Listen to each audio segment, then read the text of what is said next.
My friend is mad because a random guy didn't serve her. Now says it's my fault she's single and it's my duty to take care of her.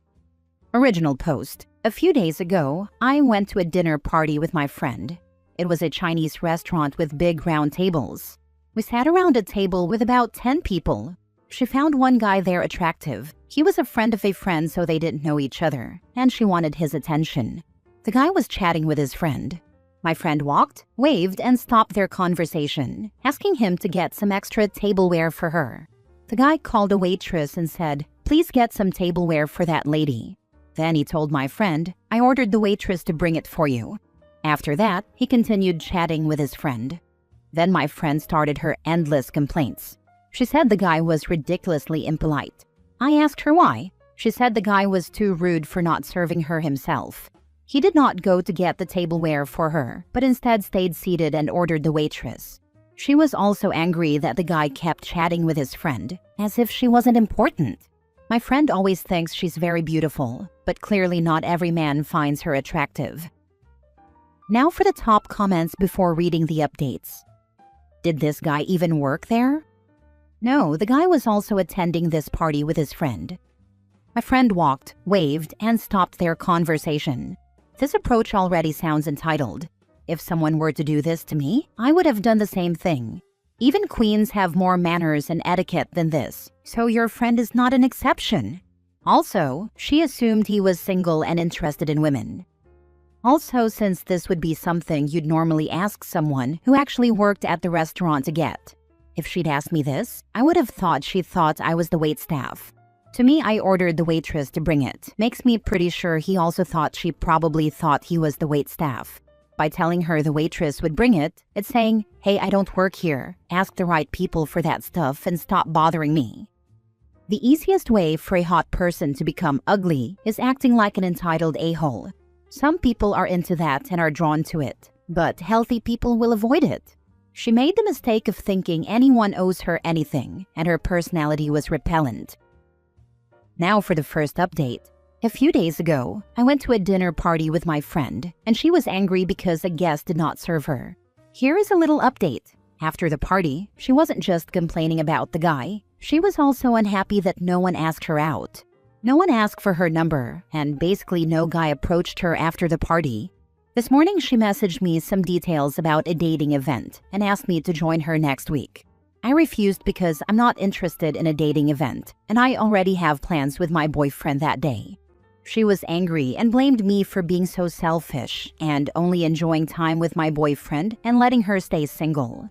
I was too shocked to hear this. Does she think she's entitled to my time and weekends? I told her I was not joining the event. I also told her that if she really wanted a guy, she should just use dating apps or join events alone instead of bothering me.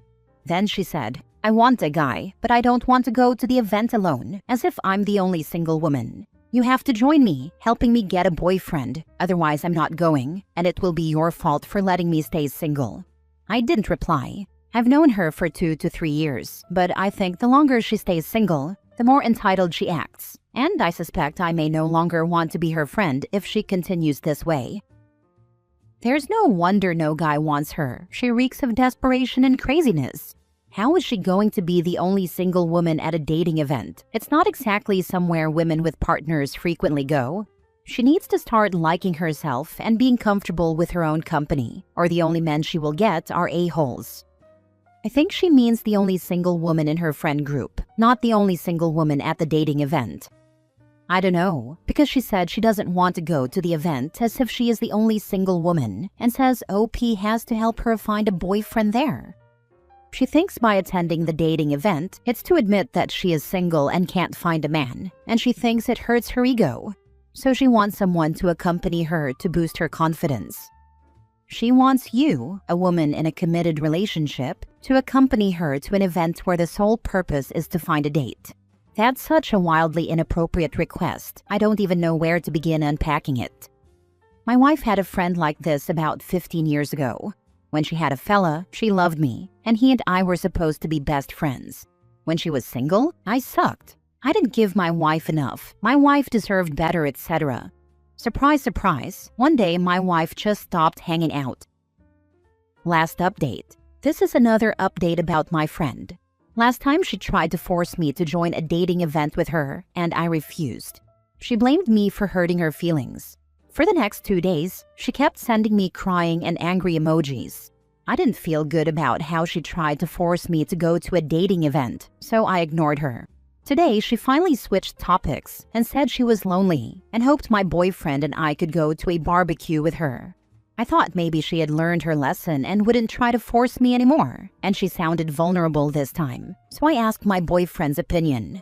My boyfriend agreed to go together, though he does not like her much, so I told my friend to plan the details. Later, she told me her plan. There was a huge to-buy list. She required my boyfriend and me to buy everything, and the list contained very specific food items such as seafood and organ meats that can't be easily bought in supermarkets. I told her the arrangement was very inconvenient for us and that we don't eat the food she listed. She argued, "You two have the whole morning to prepare the food. You know I wake up late. Just get everything and come to my door at 2 p.m. to pick me up." My boyfriend refused to pick her up and suggested she buy her own food. She was angry and said we were not caring for her. My boyfriend argued that it was not our responsibility. She said, "I am single, so of course it's you two's duty to take care of me." I told her, "We are not going to the barbecue. Please enjoy your time," and ended the conversation. I don't think she is a friend anymore. Why are you still talking to this person, and how old is she? Feels like she is a teenager. No, she is almost 40. For Pete's sake, you should have blocked her last week. Why is OP even entertaining this person? She sounds ludicrous. Block and move on with your life. This person is not rational. Yeah, I tried to distance myself from her, but when she sounds fragile, such as saying, "I am lonely," or "You are my only friend," I feel guilty about leaving her alone. But now I see why other friends left her. Tell her she's lonely because she drives everyone away by demanding they serve her and meet her needs like an entitled queen. That she's a grown adult, and it's not anyone else's job to take care of her, and she needs to be a friend to others to have them want to be friends with her, including accepting that she doesn't get to force people to do what they don't want to do. Then let her know this friendship doesn't work for you anymore and block her. Or just block her. Next story. Is it wrong to kick my friend out of my home because she requires and will be getting a service dog? Important legal information here, and I'll keep this brief. I co-own a 2-bedroom house with my sibling, who does not live in the property but I do. We agreed that I could rent out the 2nd bedroom. I chose to rent to a friend well below market value, nearly half price since I know her. I'm from the UK, and this is important because legally my friend is not my tenant. She is what the law considers a lodger, because I live in the property, which makes me a live-in landlord, and certain laws do not apply to live-in landlords that would otherwise apply to regular landlords.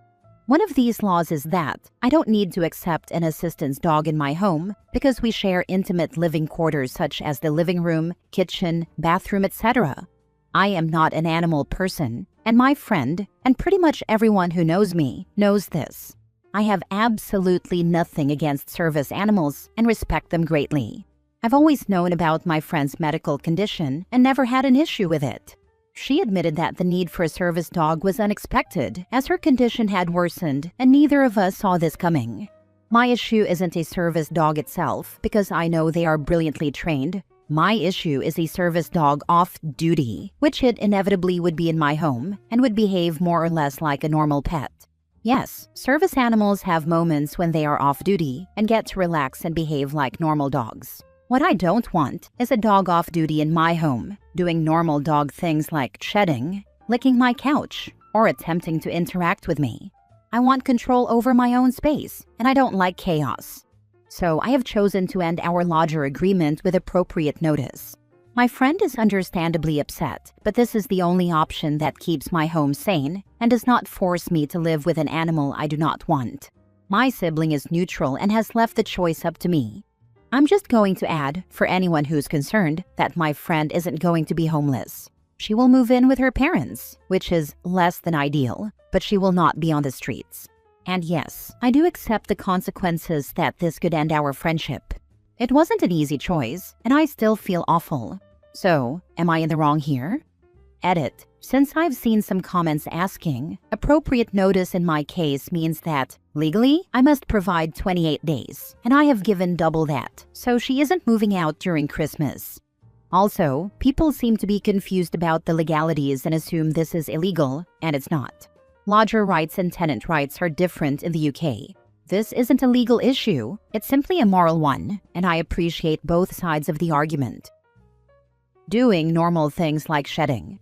This made me chuckle, like they start and stop shedding if they're on or off duty limo. But no, I wouldn't say you're wrong. I feel for your friend that she has a reason to need a service dog, but that doesn't mean you have to live with one. Okay, yeah, you got me there, lol. That actually strengthens my reasons, since there would never be an off switch for pet dander. I'd want professional cleaning regularly, which I know my friend can't afford. This, you'd let your friend stay if they could foot a professional cleaning bill. There is an option. Unfortunately, the friend in question is not in the financial position to accommodate it. Unfortunate, but it happens. No, I say this as a person who loves dogs and wishes I could bring mine with me pretty much everywhere. It's your house. You should feel comfortable in your own home. Surely if this friend had a dog prior to moving in with you, you would have said no from the get-go. What if you have a serious allergy? You deserve to feel comfortable and safe in your home. I wanted to clarify a few points. 1. Service dogs don't have an off-duty schedule. Their owners need them 24/7. They don't understand the concept of 5 p.m. relaxation time. 2. All qualified service dogs are highly trained, and obedience is their top priority. They come from well-behaved breeds. By the time they graduate as service dogs, they've long outgrown the puppy stage.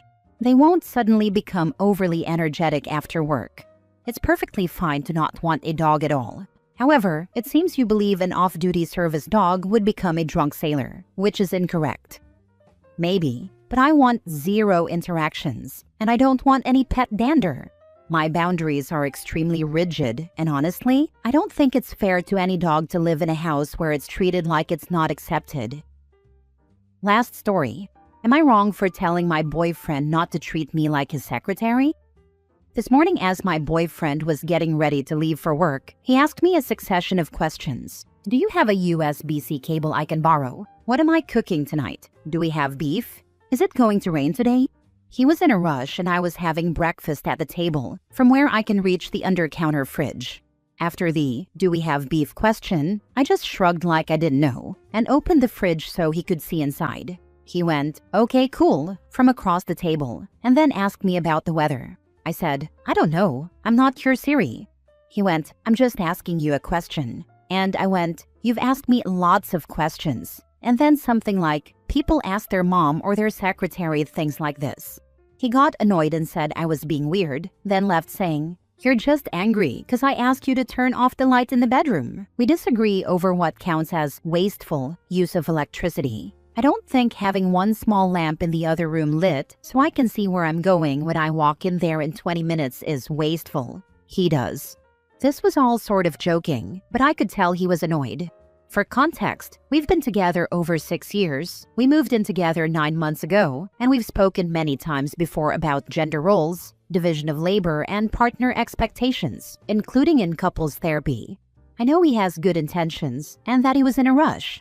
I could have answered his questions and told him later to please check these things for himself and not leave the mental load up to me. On the other hand, these are the moments where I feel it's most productive to call out the dynamics I want to avoid. Am I wrong for being snarky and telling him in the moment? Nah, the issue isn't that he is asking you questions. It's that by asking you questions, he is making you responsible for the answers. All the things he asked, he could find out or take ownership of himself. For what it's worth, my partner used to do this to me, and we've had a few conversations about how it makes me feel responsible for everything, and yes, carrying the mental load. It's still a work in progress, but I remind him he is a smart guy and can figure it out. Thanks for weighing in. I suppose it's a similar work-in-progress situation for us, but I got a bit impatient with it this morning. From the comments, it would seem that doesn't happen to anyone else. Yes, this is annoying. My husband used to do the same, including, "How do I cook the chicken?" and "What temp do I need to wash this shirt at?" And my answer was always, I don't know. You're holding it. What does the label say? Calling it out is one thing, but it's going to cause friction. You need to make it harder to ask you the questions than to look it up himself. If he's genuinely in a rush, reminding him to bring a rain jacket is helpful, but it is dead lazy to assume another person will do your logistics planning for you. Women tend to be very good at organizing and planning, and while we all like to be helpful to loved ones, it can get to be too much when it's just expected. All the women who have experienced this know you're not wrong. He's not making small talk. He's asking you questions he could easily answer himself and shifting the mental load to you. This issue was magnified for my husband and me after our first child.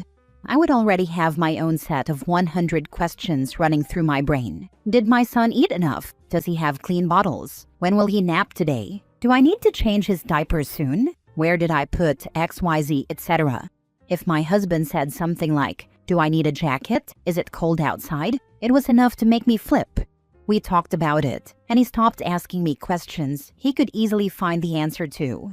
You are smart to call this out now. Maybe your tone was poor, but overall not wrong. Thanks for sharing. I often think about how having kids would affect our relationship dynamic. I'm glad you could talk it out and your husband was receptive to it.